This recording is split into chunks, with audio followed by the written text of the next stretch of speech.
Ladies and gentlemen, good evening, very good evening. Hi, everybody. We are today on Facebook Live, LinkedIn Live, and YouTube Live. So if you be so kind and put in your comments that you can see us and hear us, that would be great. That we can kick it off in a couple of moments. So if you can put in the comments that you can see us and hear us, that would be great. And this week in Switzerland, everybody's talking only about Taylor Swift because she's coming to Zurich next week, and everybody's buzzing about the concert. So you can also let us know you're here by typing in your favorite Taylor Swift song. I thought people are also talking about the football because the Switzerland, beaten Italy, and so it was rather unexpected, So they are Yeah, no, Taylor Swift's more important than football. Okay, all right. Taylor Swift is more important, and it's interesting because nobody knew her a couple of years ago, really. Yeah, I mean, she She's blew good. up. She's good. I think she's good. I like Building her. her. She is such a good businesswoman, and she treats people right. She, pays Yeah. people fairly, gives them bonuses. She works her butt off training for this tour. She would run marathons on a treadmill and sing all the songs while running a marathon to make sure she was up and ready. That's good. So guys, I can see you, but if you can, put in your comments that it all is okay, so we can have a check, and then we can, start. That would be great, because I can't see any comments. I can see you on LinkedIn and on Facebook. I'll check also. And we don't want to be talking to ourselves for too long. Yeah. No, it should be okay. It should be okay. We are live. Yeah. All right. Well, we can go ahead and get started, even if there's a little bit of a delay, which sometimes happens on LinkedIn, especially. Yeah. They always can catch up. Absolutely. If not, if you miss part of this, then the recording always goes on YouTube. So It's recorded. Yeah. Exactly. So people can always check us out for the full thing. Absolutely. Okay, so the theme is today confidence. Yeah. The things truly confident people don't do. Why don't you kick it off, Lisa? I would love to. So this is a huge topic. Of course, a lot of people come, especially leaders, they want to know, how do I have executive presence? How do I show my confidence? But often people are coming and asking, how do I fake it? How do I pretend like I'm confident? What's the body posture of someone who's confident? How do I show up? Even if I'm nervous on the inside, I'm like, whoa, hold on.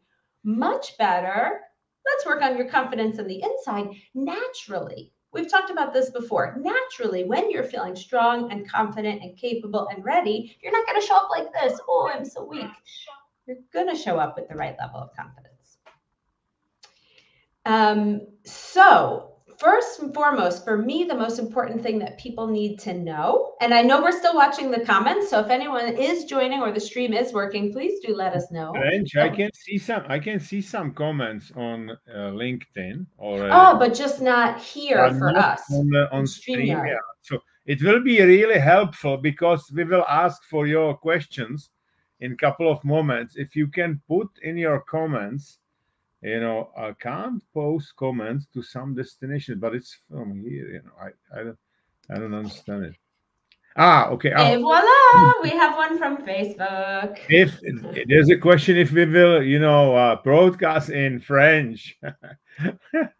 Well, in Czech, I broadcast on my own in Czech, but in French, I don't think we will ever broadcast. Je ne parle pas français. That's about all I know in French. Same for me.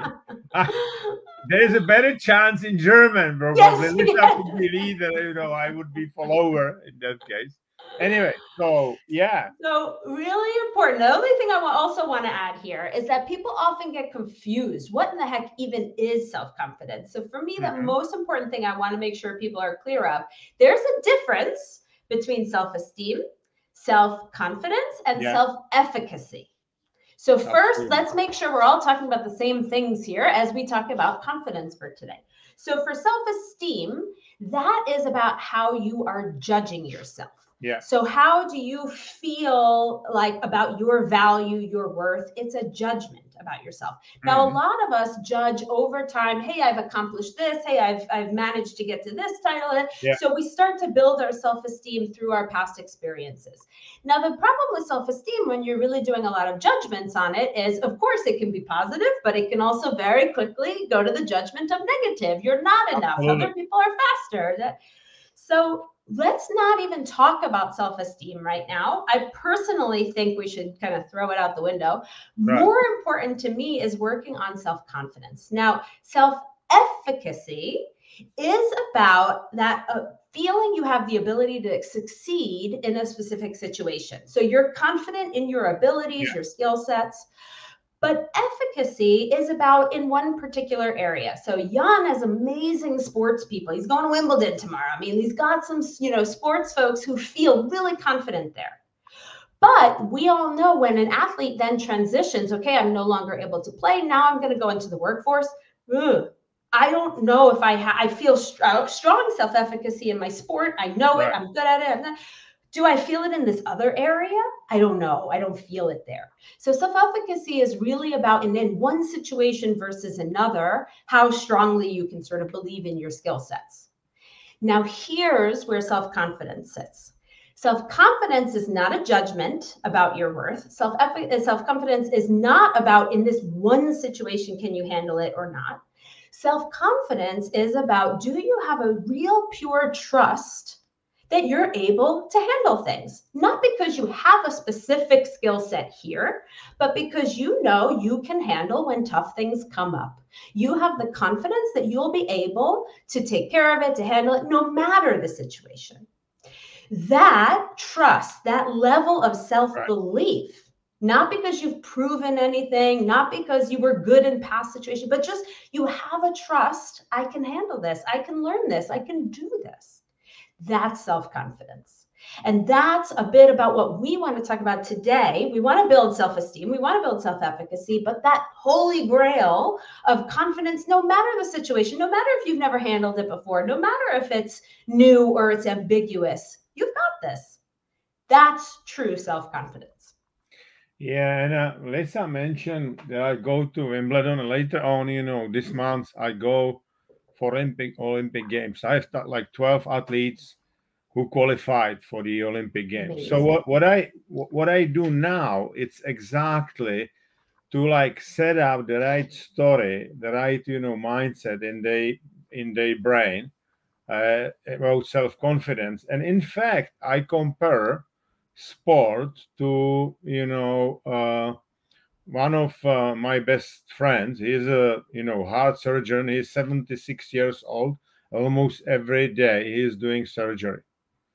Okay, and it's Jan Perk. Those of you who are from Czech or Slovakia, you know the name, Professor Jan Perk. And I try for a couple of our meetings to really study what is that specific performance. Because if you compare athlete to that surgeon he goes for Olympic Games every day almost, and he needs to win, otherwise the person would die. Right? That's what is in that game. Okay. And what he told me, that number one, he absolutely trusts the process. Okay, the strategy they put together. So he's like, hey, this is it. He's still flexible, if it's changing, but he's trusting the process. He's trusting himself that it's like, hey, this is it. He is, absolutely. He relies absolutely on the team. There's another 12 people in the team. Okay. So the team, they do it for like last 15 years altogether, and that's the team. So those are those things. Which means like for the athlete, it's like you should not concentrate on your opponents. But if you are, for example, doing canoeing, your opponent is water. You need to concentrate on the process, like one thing after the other. If you are a tennis player, it's the ball. Okay, this is it. This is it. And don't because once you will study, you talk about esteem, exactly. But once you start to do that use of self-esteem, it's very dangerous during the process, because then suddenly you would say, hey, I'm good, or you will create false expectations from you, whatever, and you will lose that present moment. Jan Per, he needs to be all the time in the present moment, all the time. Okay. Then what he told me, it doesn't care who is the patient. He's basically cut from the person. He's thinking it, hey, this is it. That's kind of material. Because otherwise, if he would be his other in normal life, he's empathical, but he's not empathical during the surgery because he could, injure the person. Basically, he needs to be like, he needs to be in the flow, in the zone, all the time, all the time. Okay, it's not like, hey, one day we play very well, like in sport. Next. So my message to them is really like, hey, it's Olympic Games. That guy's having, Olympic Games, every day. Learn from that kind of the mindset, really trust the process, right? Because why? I mean, you train for like 4 years for this one, event, and sometimes it's like 2 or 3 minutes, right? Exactly. The sports I have. So this is it. And very often self-confidence is mixed like, hey, if you are self-confident, you are winning all the time. No, it's not like that. If you are self-confident, you also lose sometimes. I mean, Novak Djokovic is very self-confident. Today he's like 22 or 23 days after the meniscus, surgery, and he plays, Wimbledon. And he came to the press conference today. So we said, I'm not here to play first or the second round. I want to win. Okay. It doesn't mean he's winning, right? But that's the self-confidence. That's like believing himself, right? So, self-confidence is about understanding who you are really and who you are not. That's number one. uh, you know, Also be able to basically whatever happened in the past, whether it was success or failure, I'm, able to keep with it, right? Because people suffer because they are not able, they are attached to the past, basically. They are not able to absorb the past. Okay. Then, I mean, I like a lot of, opinions, a lot of people, but if you are seeking like validation that you are right all the time, something is wrong because majority of the people, would say no, you will not, make it. I mean, a lot of people in my life, I I must say, in my career, I liked like to be underdog, and I like very much, to work with athletes or even the managers who were like underdogs, who were supposed to be like average, and suddenly they are like boom, they are doing, great job, right? So this, you need to be careful with the opinion of the other people and comparing to the other people. And then I think, really courageous people, self-confident people, they try to attack comfort zone all the time because they are confident that they will, break the comfort zone. They will, move and make the comfort zone bigger, because that's what self-confidence is all about. If you are not self-confident, you are not trying. If you are not self-confident, you like your comfort zone because it's not dangerous. You are like, okay, it's comfort zone, guys. It's about survival. Out of the comfort zone is about the fun. Sometimes you are winning, sometimes you are, losing. This is it, right? That's what is happening in your life. But it's a much more fun to be like out of the comfort zone. That's for sure. Then, I think, self-confident people, they can handle failure, right? Because today, 3 4 years ago, I was doing visualization with my athletes, like, hey, you won the Olympic Games and everything is fine. They are playing Czech or Slovak and national anthem and everybody's singing, whatever, right? I still do it. But now we also do, like, we are basically visualizing the obstacles. What can, happen on the way to the cup or to the gold medal or whatever, right? Because if your brain is ready for those obstacles, if you can, imagine it, and if it's happening, you can handle it in a much better way than, if you are not ready for that, right? So that's on the failure. And then the other thing is, and I think it's really about this, personal story, how it is set up, right? uh, you don't need like advertise yourself all the time, whatever, but you should not talk about yourself like a bullshit bingo. I'm not good enough, or I'm not that, great, or whatever, right? You are where you are in your life. If you will be, if you learning, you will be, something more tomorrow. But you are who you are, and enjoy who you are, right? It's like I got today, because I was, recording my podcast, and the name is basically, you can achieve more than what you can imagine. I do it with one of the radio, right? And my slogan there is like, be more of who you are, right? Because if you are like, self-confident people are authentic people. Because when you were born, when you were kids, you've got like two needs: be authentic, be who you are, because you got special, genes, like it's a gift, from the whatever, the god. Some people talk about the god, some people talk about nature. Doesn't matter, right? But genes are the genes, and you are born with some talents, and you are born with the ability to be authentic. But sometimes we trade our authenticity for the love or recognition from the other people, starting with the parents. Okay, so and Yes. it's like we are, mixing it, right? And if you are able to stay like who you are in, your life, then and only then you can, live like the meaning or of your life. Because otherwise, if you are in your life copy, you are living life of somebody else, and it's not your meaning, and it's not, and you maybe pretend it's a meaning, but it's not your meaning.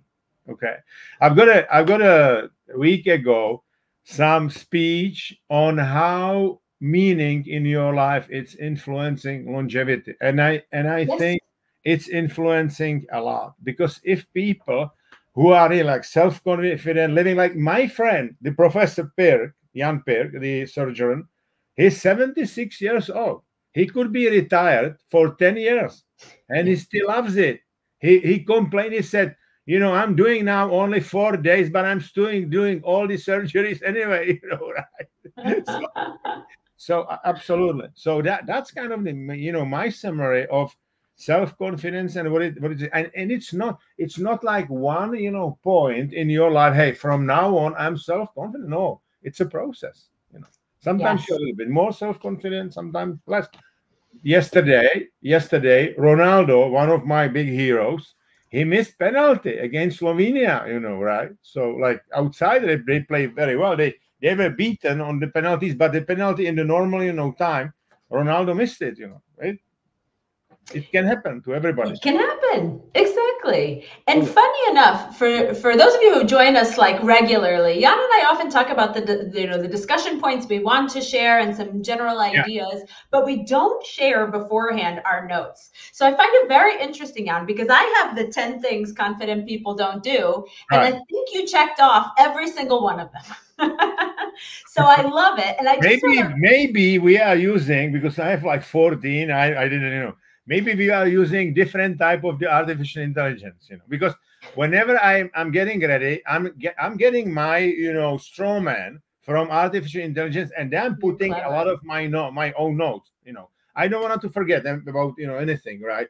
But this Oh, is it. This is because, to me, I think artificial intelligence in some way it goes very deep, and in some way it's a very shallow still. you're far more clever than I am. I just sat down and struggling. What do I think and how do I categorize it? Right. And I would have been much better. But I think our 10 points are really, you have 14 and Sure. 10. But this is how we know, based on the research, based on our experience, we know the things that are going to make people Right. feel, again, that long-term confidence, not fake it in the moment, not have it for one moment and then completely lose it in the next. We're looking for long-term confidence within that you can handle anything. And for me, I just briefly cover these points because for me, it fell into three buckets. First Hmm. is don't fall prey, don't worry so much about other Yeah. people's opinions, right?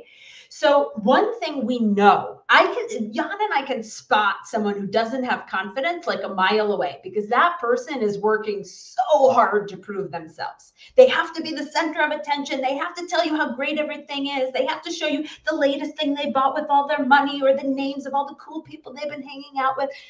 you're trying too hard. We know that you're compensating for something, right? And I think we all have that feel for those people who are trying so hard to be so overconfident that we're like, well, do you really feel good for yourself at the end of the day? Really, truly confident people think quiet luxury. You don't have to be flashy and show yourself off and talk about everyone that you hang out with, because you already know you're good enough. You're not trying to prove it to anyone. You have nothing to prove to anyone else, so you can just be yourself. That is super important as a one way of showing natural confidence versus when you watch videos on YouTube and you think, oh, this is how confident people are. Now I need to fake it. No, people will know that's a fake. Number two, if you're figuring out your worth, remember, self-esteem is how you judge yourself. And if you're like, oh, I'm not good enough unless someone else tells me, I'm waiting for someone else to give me praise, to validate that I'm good enough. If it's not coming from within you, then you're susceptible, you're prey to anyone else out there. Absolutely. And guess what? Some people are going to use that to their advantage. Toxic bosses, for example, maybe a toxic spouse or partner, and they're going to tell you, oh, you're really not good enough. But you could be good enough if you worked these extra hours, or you did these extra weekends, or if you tried a little harder, right? And then you're constantly catching up, constantly feeling never good enough, and just waiting for someone else to tell you you're good enough. Newsflash, you tell yourself you're good enough. Don't worry about what the other people are saying. The other thing that happens a lot, especially earlier career, we're looking at the expectations of other people and what they think we should do. What do your parents expect for you to do for a job? And we let that determine our path. So many people have like a midlife crisis because they've gone down a path they thought they were supposed to do. They studied university, they got the job, they followed the path. And then they realize, okay, I'm not happy. I did it all. I got the job. I have the money, but it's not my purpose. It's not me. It's not fulfilling. So what have I done? You've been stuck on the path of other people's expectations. And it's really important to start to turn it around and say, what do I want? In the beginning, you'll have some resistance. You might have other people saying, oh, you can't quit your finance job to become an artist. No way, it's too good. They're going to try to keep you on your path. But really confident people say, I'm ready to try it. This is my life. This is the way I need to live it. And then we, as very confident people, are not closed to receiving this feedback from people. We're open to new ideas. We're open to someone saying, hey, have you tried to do it this way? Have you thought about this? I don't have to defend. I don't have to prove that my ego is great. I'm open. Okay, I can learn something, because confident people are really excited to learn and get better, and they're open for it. Even if I'm open, let's say Jan gives me feedback at the end of today, says, Lisa, you talk too much with your hands. I can say, okay, do I take that on? Do I want to change that? It's not, I'm open to feedback and now I have to please Jan and do what Jan wants. It's like I take it on and I say, what could be true about that? Do I want to change? Do I not? But I decide. I'm open, but I'm not a slave to other people's opinions. So these are the first four where I don't want to be stuck with other people. Yeah. Then I drive to, how do I live my life? How do I find my voice and live life my way? And number 5 is, don't ask for permission and don't wait for other people to approve of what you're doing. Right? It's so easy to be like, oh, I can't, I'm stuck. Oh, what will they think? Oh, they didn't like that. The boss said I couldn't. Stand up, take some risks. Don't wait and ask for people, am I allowed to? Really powerful people make things happen. Really confident people show up and say, I know this is right, and I'm going to give it a try. They also don't shy away from speaking up. So if you see something at work that's not going well, if you see someone, I don't know, harassing someone else, you see someone on the streets, you see something political you don't like, you have your voice and you can share your opinions. You're confident in sharing your opinions. You're not pushy, you're not aggressive, you're not trying too hard, but you feel comfortable speaking up and expressing yourself. And then Jan said this so nicely, we don't compete with anyone else but ourselves. If you are highly confident, I'm not going to worry about being jealous. Oh, look what she has. Oh, look what he accomplished. Why didn't I? Why am I not as good? How did they get farther than I am? We don't waste our time on those emotions. I'm competing with myself. Am I getting better than I was yesterday? Have I made progress from where I was last week, last month, last year? I'm my milestone for success. And the last part is that confident people, they take action. They are not just sitting in their heads, indecisive, going, I'm confident, but I'm going to sit here in my comfort zone, right? That's what Jan was saying. Like, we stay safe. No, we go out. So they don't shy away from doing things maybe a little bit differently and taking risks, right? We know failure is part of the game. No confident person is like, I'm confident because I'm perfect and I win all the time. Confident people are like, I accept that there's going to be failure.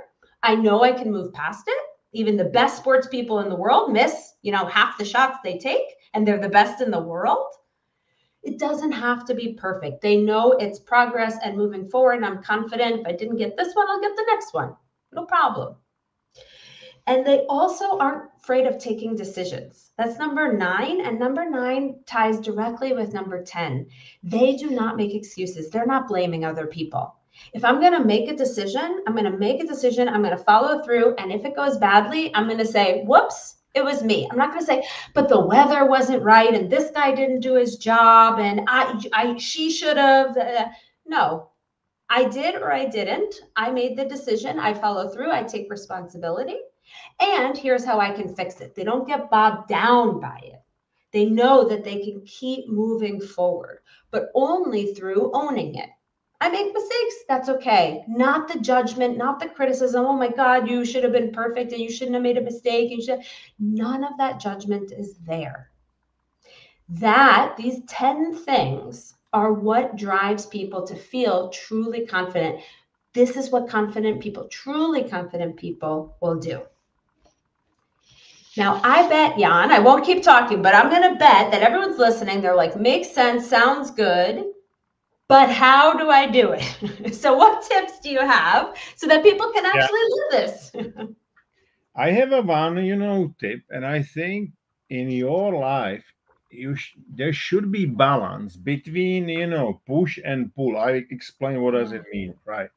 In a pull strategy, if you I'll explain it on when I was selling software, what I was doing. Okay, I could do like, hey, we are the best company in the world, those are the Microsoft product, take it or leave it, bye. That would be push, very arrogant way. I was not doing that. I was coming to the office and I started to talk. It was, for example, banking sector. I started to talk about the sector. What are the challenges of the sector? What are the most competitive banks are doing, and so on. So they were part of the story. They feel like, hey, he really knows what he's talking about, like pulling their attention, right, on general. And then I was talking, and then obviously they were asking, okay, and would you have some suggestions or what the other banks were, doing? Okay, and because I've got a international job, I would say, hey, there's a lot of things to learn from there or whatever, right. And then I talk about the technologies and I push a little bit, technologies. But first, in my view, you need to like pull the attention of those people, because it's the same thing.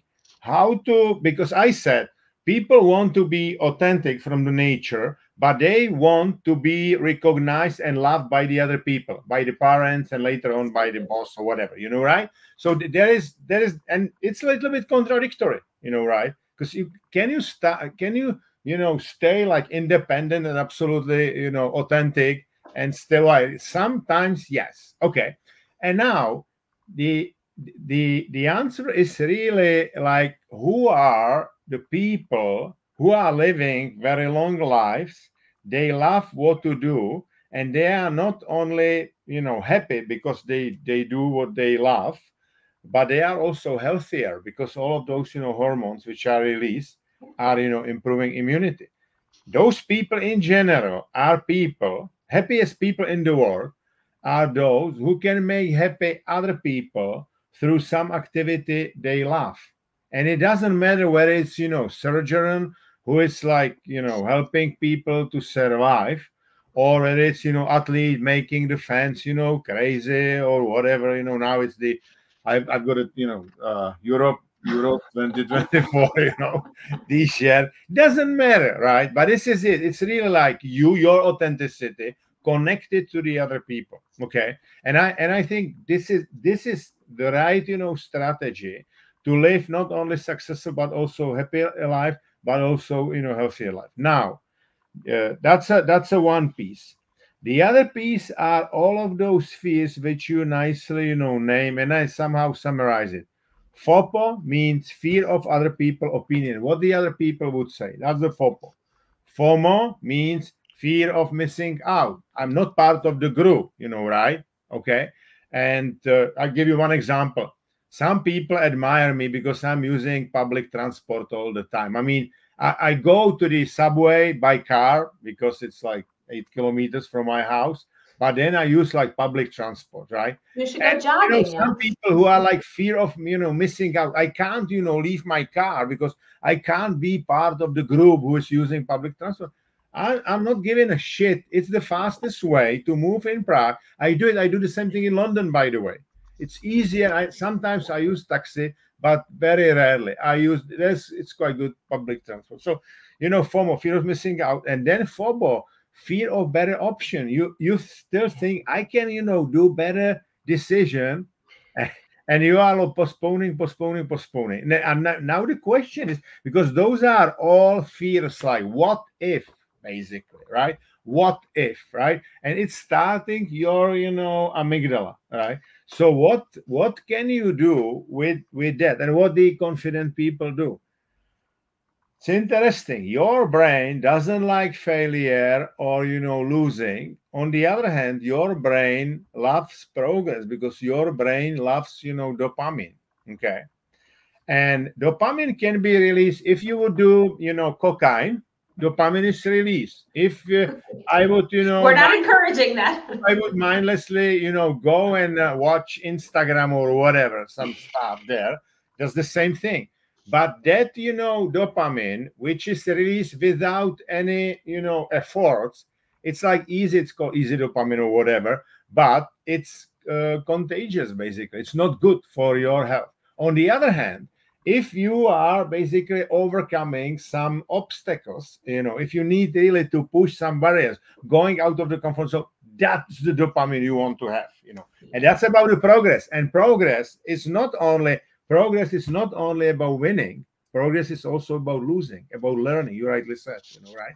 So you need, if you will teach your brain, hey, yeah, I'm like what Nelson Mandela was a very smart guy.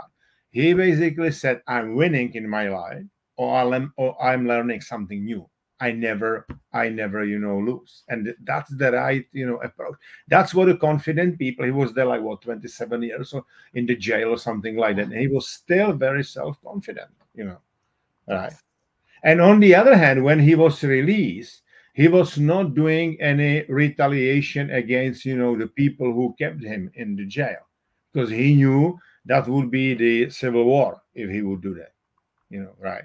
He was a very smart. So this is it, and I think if we are really like reflect after every day, kind of remind yourself what was going very well, repair. I call it, repair what was not going very well, right? What kind of mistakes you did, and imagine how you will continue in that activity. That's exactly how you can generate that, dopamine. Dopamine is reward hormone, so you will feel good, and dopamine is also motivational hormone, so you will be motivated to continue in your activity, in your efforts.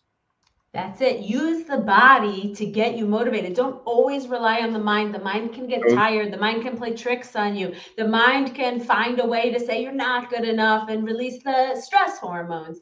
So work with the body. The very first thing that you can do, as Jan was saying, is practice giving yourself praise, comments, focus on what's going well, build yourself up. Oh, exactly. wow, what can I learn from this? Now, I know we're having trouble with the chat today. It looks like only Facebook is coming through, but no matter what channel you're on, I would love for you to really think about right now, what's a compliment you'd like to give yourself? And for many people, believe me, I have sessions with leadership teams or executive boards where I have them do a praise circle. And I actually say, tell people what you appreciate about the others. People are horrified. They can't stand it. No, don't tell me, oh, I feel nervous. People don't know how to take a compliment. It feels threatening to be told you're good after so long you've been telling yourself not good enough, bad, bad, bad. That's your motivation, your negative motivation. We don't know how to praise ourselves. So for those of you who are available, whatever, if you're on Facebook, if you're on LinkedIn, whatever, give yourself a compliment into the chat box here and just notice how it feels to say something nice about yourself, and not like, oh, hey, I got stuff done on my to-do list. That's not really about you. That's something that you did. Give a compliment to yourself. Who are you as a person? What do you like about yourself? Exactly. The more you can get used to giving yourself compliments, giving yourself praise. When you do it at first, it might feel threatening. Keep going. Every day when you wake up in the morning, give yourself a compliment. Every day when things are really hard, when I have a really bad day and someone's telling me I did a bad job, I'm like, that can be true. And I give myself praise and a compliment. This is how you start to build that self-confidence and self-belief no matter what. This is a good practice to have. Now, as you're all typing that in, because I know you're thinking about a good compliment to give yourself, I want to talk about why it's so uncomfortable to get a compliment. We're talking about motivation. Jan's saying, hey, use dopamine, get excited, get yourself ready. Actually, what most of us do is we use the fear part of our brain to motivate us. We use stress, we use pressure, we use the negative hormones to go, ah. But you believe if I didn't beat myself up and say it's not good enough, then I wouldn't do that extra work, then I wouldn't stay up until 3 a.m., and then I would actually fail. We believe, as much as we maybe don't like the pressure or the fear feelings, we believe we need it. That's why you do it. If you didn't serve any purpose, you'd stop doing it. People believe that they need that fear to push them forward. Well, just the opposite is true. The best part to motivate yourself long-term is actually from the flow state of your brain. And flow state, for those of you who aren't familiar, is when you are working so hard on something, you're so interested, you're so into it, that you forget to eat lunch. Oh my gosh, 3 hours have passed. I can't believe that flew by. I can't even believe it. That's when you're focused, you're at your best level of concentration and hard work. It's not too hard, but it's not boring, easy. You're right in the zone. That state actually produces better results, right? And in the end, when you're based in fear, yes, maybe you got something done, but at the end you feel like, ugh, or you're tired, or you're stressed, or you're exhausted or burnt out. Once you've been in flow state and you've created something, you might be tired, but it's good tired. You feel accomplished. You feel like, yes, I got that. That's what's going to kick in those happy hormones. So don't worry when you think, oh, I have to be from fear state, otherwise I won't produce. Actually, there's a different part of your brain that you can equally and better produce from that uses these happy hormones. Yeah. So, sorry, yeah. I post, I try, check, I post from LinkedIn and YouTube. So it's now Perfect. It should be okay, We to post from everything. So guys, if there are, any questions on that team, self-confidence or some other team, now it's a, good time because we still have like 20 minutes. Yeah, or any personal stories, anything you're facing, anyone that There is a one like personal and self-reflecting story. When I was younger, I try to please like everybody. I try to please like my employees. I try to please my peers. I try to please my bosses. And it's not a good strategy. You cannot please everybody, right? That's because at some point you go against yourself, right? So I think in my view, it's necessary because we talk about self-confidence, but if you are self-confident, it's also good to build the trust with the other people. Okay. And if people trust you, it doesn't automatically mean that they like you. Those are two different things. Yes. Okay. So Yes. you can be very tough with your teams, with your people. They can still trust you. Okay. Because the leadership is not popularity contest. It's not. Leadership wants to achieve. You want to move your team from A to B, whatever is A to B, whether those can be nations during the Second World War, like Churchill, whatever, right?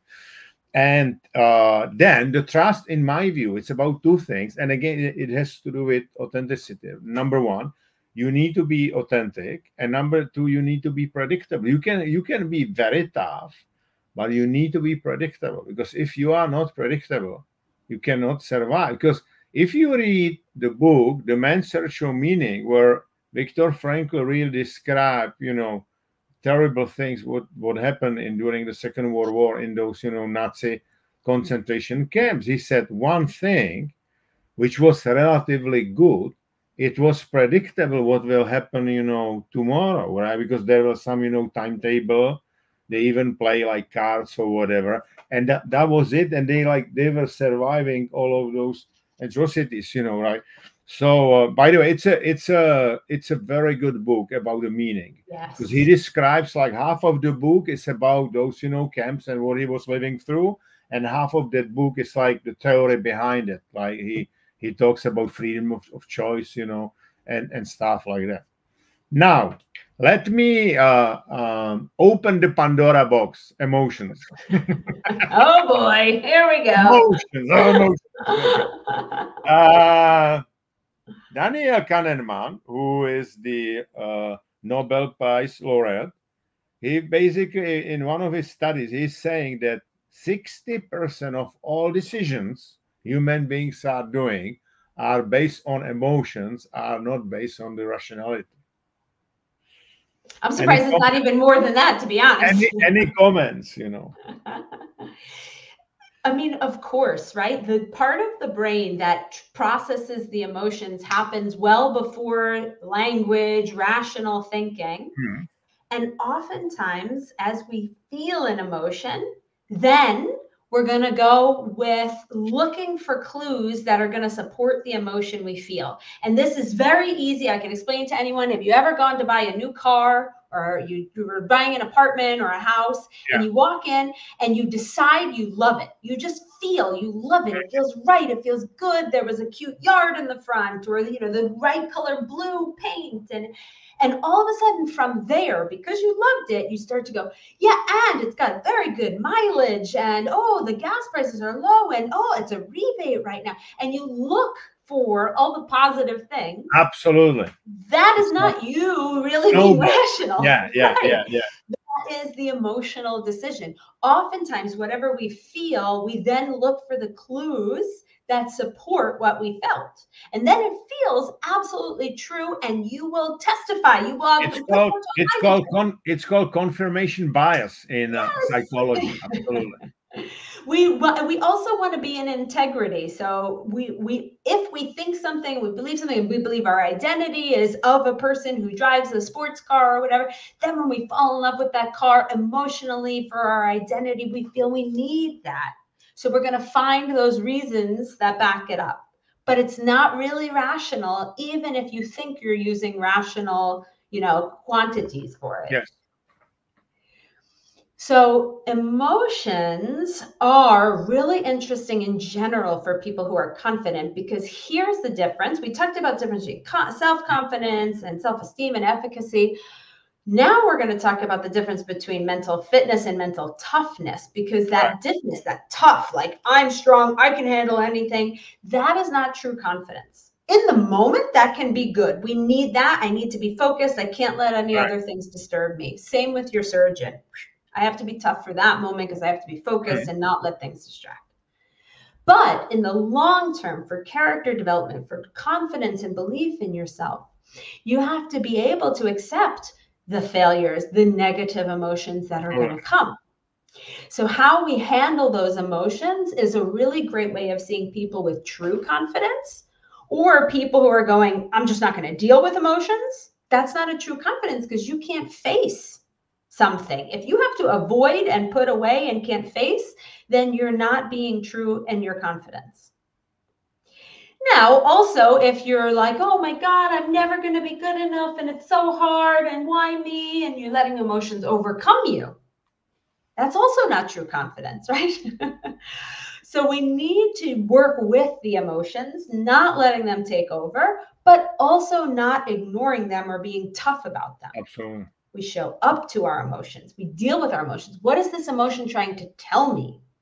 And that's how a truly confident person can work through whatever's going on. That's how they get through to the other side. That's how they have the resilience, because they face it.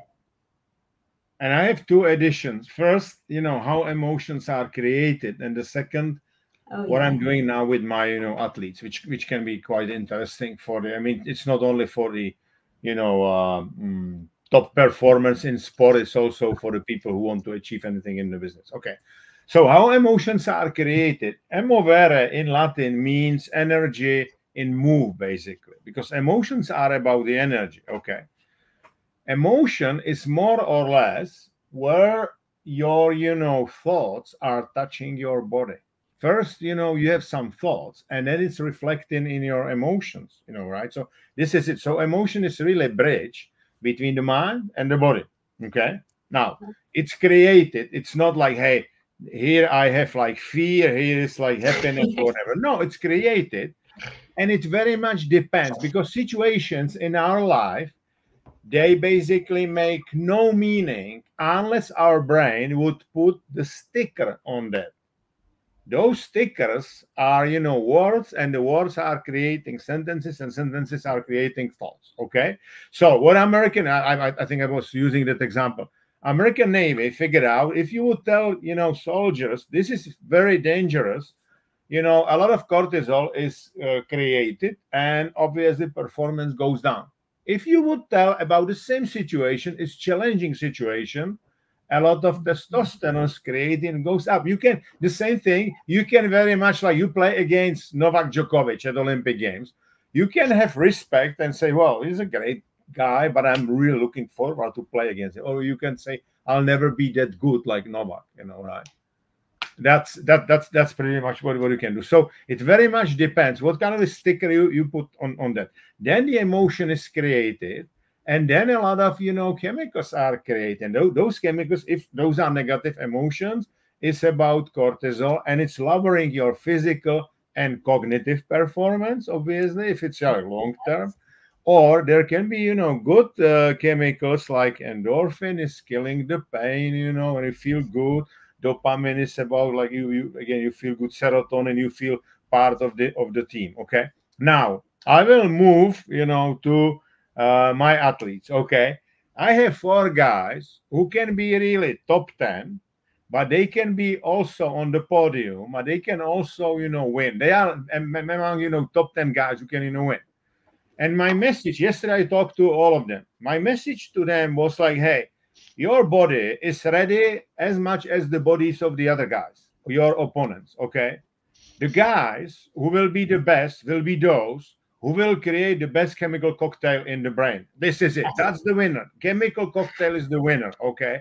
And it really depends what kind of the story you will, create, because you can say, hey, it's Olympic Games, there will be a lot of people. Last time there were like no people watching it because it was a COVID. For example, in fencing, there was almost nobody. Today, they will have like 12,000 people. Very different, thing. So we are getting ready for that crowd. What is the psychology of the crowd? For example, what we know, if you are able to like believe, hey, crowd is my friend, your performance can go, if you just hear the crowd, can go 7% up. If you hear and see the crowd, 12% up. So it can be a really decisive moment in your, absolutely, in your, career. But it's really about those, chemicals. So you may put like in the center, you take a paper, you put in the center of the paper, hey, Olympic Games, that's really need to get ready. And around that, you will put everything what you did in preparation. And you will see, hey, I did it. You will, cool down. Basically, I'm really, ready, and now I can perform. Right. It's not guaranteed that they are, winning automatically. But if they will not go like that, they are losing for sure, because it's really Yes. like now you need to set up the right, chemical cocktail in your brain. And what I try since the morning, if there is a, day D, since the morning, they need to looking forward for that activity. This is it, right? It's like it is really like the fight of the, endorphins and dopamines and so on. Because today the best athletes are really like 10 or 15, in the category, and almost everybody can win, out of Yes. the 15. No, so Yes. that's the life. And it's the same in business, basically. And we can learn to use not just the brain. So what you said is how do we write the story of success? So how do we have the mantra? By the way, every morning when you wake up and you're giving yourself this nice compliment, tell yourself, look in the mirror, I'm a winner. And if your body says, no, you're not, you're kind of a loser, Jan and I always talk about use your body language. If you're doing a victory, woo, victory, I'm a winner, I'm a winner. For those of you who are want to do this with me, Try like, to do I'm a winner. sometimes when I have a shitty, night, it can happen, right? Try to go like do a little bit exercise and try to go like that, you put and immediately do it for 1 minute and you will feel a lot of energy immediately, right? Yes. So Pump yourself up. absolutely, So you absolutely. got the right music going. You've got the V Music is going. great. Music is Oh, great. How to change the mindset? Absolutely.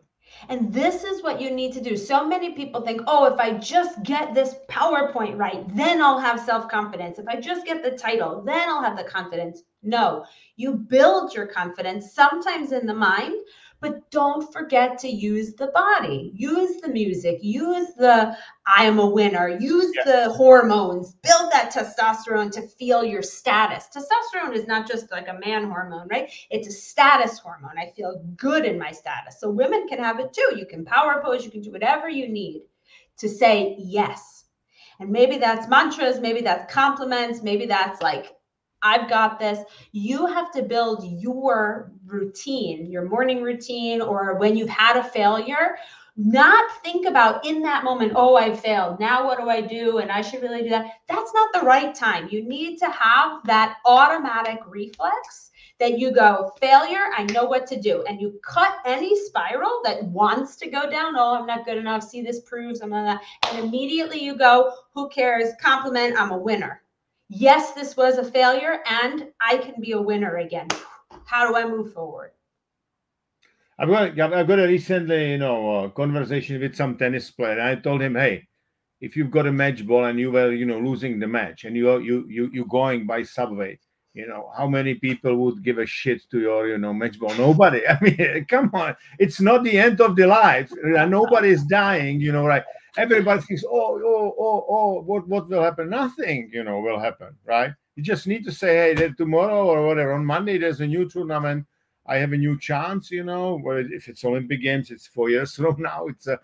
That's what to be honest, I love Olympic Games on one side. On the other hand, media is creating always the hype around Olympic Games. This is it. How big is it?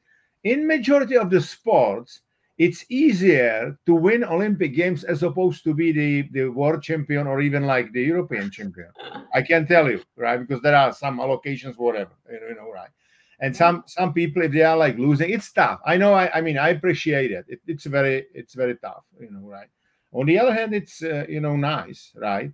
And nobody is losing in sport. Nobody is losing the life. So we should move on. And yeah. Exactly. And that's the thing. Practice. If you really want to be a truly confident person, practice getting really good at failing. I like, Jan, that you even put in, we visualize potential obstacles, potential Right. failures. When I'm training people for public speaking and I'm Yeah. saying, you're going to get up on stage, I'm like, okay, what happens when you fall? You trip going up the stairs. Now what?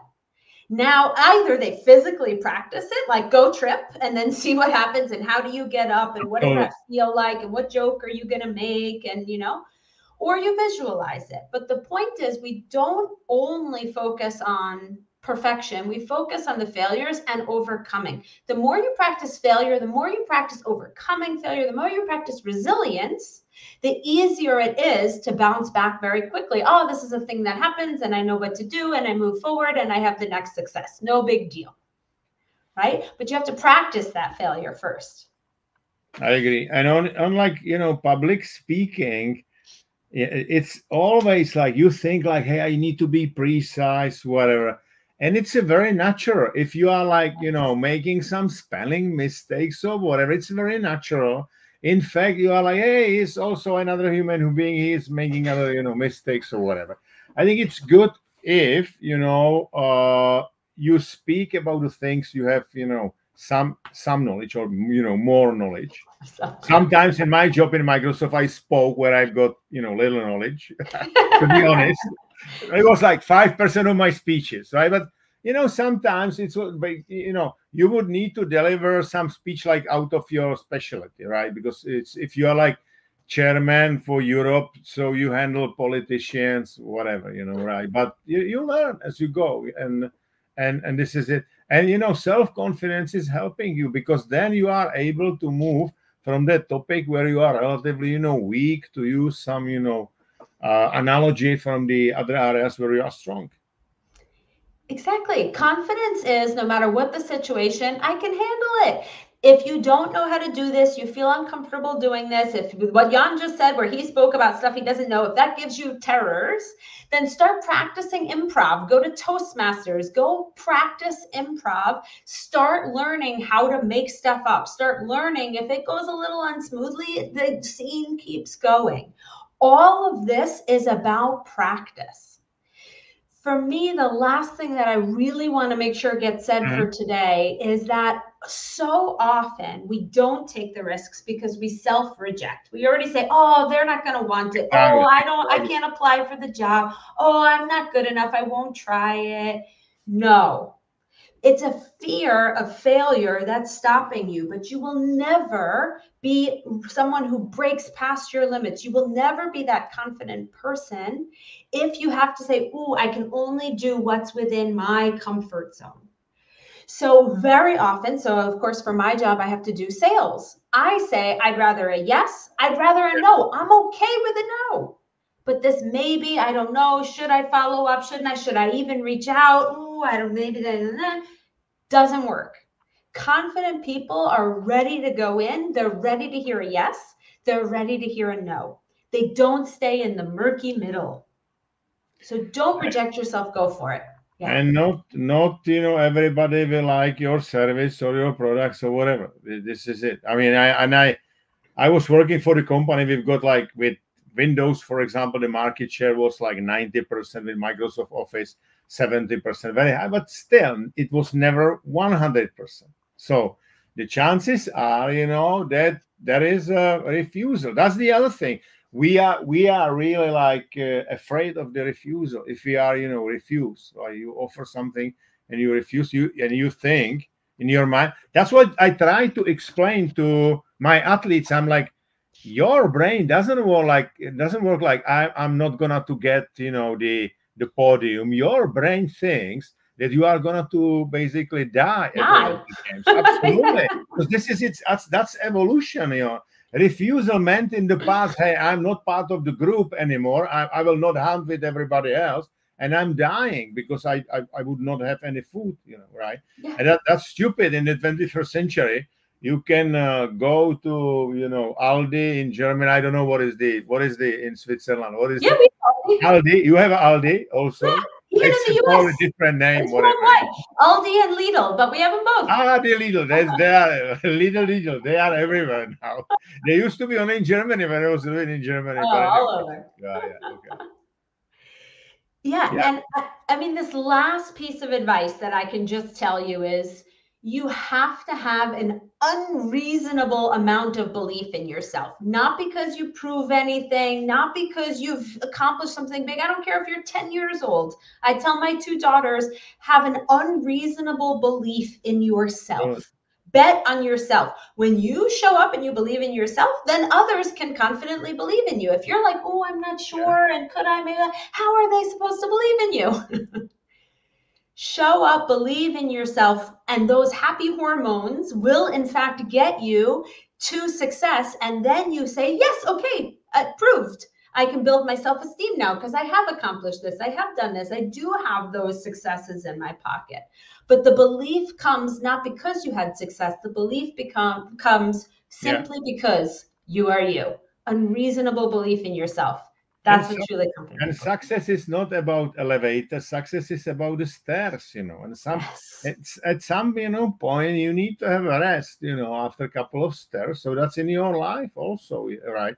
So that's why I'm not a huge favorite of those things like biohacking, whatever. Those are the things our predecessors knew. Why I would call it like the way how I should eat. First, the green stuff like the vegetables, and then the proteins, and then the sweet stuff, whatever, right? But they knew already. Why should we call it biohacking? We lost the wisdom in trying to overuse our brains. Exactly. We lost that sense with the body. Exactly. Okay, guys. I have there's something about beer saga. We have a comment here. Maybe or we'll do a last comment before we go. I have had people in my team who have needed an external boost to get them to believe in themselves. Yeah, absolutely. Very common. And the best thing you can do as a leader is not encourage them. Like when people ask me, how am I doing? I say, how do you think you're doing? And I turn it back and I let them learn how to build it from within. If you give that external praise, then they're going to keep relying on you. Build the skill set within them to rise up into their and then unfortunately you will do whatever the other people. You will not be the original. You will do what the other people want. That's the problem very often on social networks. A lot of people are putting them stuff which other people just like, and or they are saying, hey, you should not do that, so they are not, and I think I tell you what I think it's an issue. I like arguments, okay, but what is the issue with the social networks? That there is anonymity, which means that everybody can bullshit there or whatever. So every like stupid people are there. Everybody's got opinion, and it's not like arguing, because argument in Latin, in old Latin, competition meant really like seeking in the same way, seeking together. Basically, we are seeking the answer, right? Yes. And that's the same with arguments. I mean, we very often now, Jean-Philippe Courtois, who used to be for 15 years my boss, he was 40 years in Microsoft, he retired this week. So I sent him something, he sent me here back. And we argue a lot but only, I mean, I like him, he like me, and this is it. You go, argument is good. But on the social networks, it's like they are not arguing, but arguments, but it's like personal. Unfortunately, in your country, Lisa, now, election, I was watching, it was interesting, comparing, Obama first debate, 2008 or whatever it was, 2007, I don't know. Anyway, Obama, which was like very much factual and going, deeply, whatever, but it was not personal that much. Now, it was only personal, even like, I don't believe, what is your handicap in golf? I don't believe that you can do that. It's like, well, the Obamas always said, when they go low, we go high. And unfortunately, I'm taking deep breaths here. American politics have downgraded a little bit since then. We'll see. And yes, we want to have good debate to learn from each other, but just these attacks make people withdraw and say, in politics, it needs to be a little bit personal, but the first debate was very personal to me. I mean, yeah. Maybe we have the topic for our next conversation: how to have conflict without we can do the election night. Oh my God, we can do live streaming in Brussels, because in Brussels everybody was like, I was doing like 2 election nights in some hotels. It's like all Americans who were in Radisson. It was interesting. I was never there like till the morning, whatever. But let's say 2 or 3 o'clock in the morning. And it was really interesting. It's very fun. It is I think you guys are taking like elections in a very different way as opposed to Europeans. With that, we Okay. have some good ideas for the future. Thanks to everybody who's joined us. We're very much looking forward to seeing you again in 2 weeks. And you can, watch it on YouTube, LinkedIn, or Facebook because it was recorded. Okay. Thank you very much, guys, and see Perfect. you.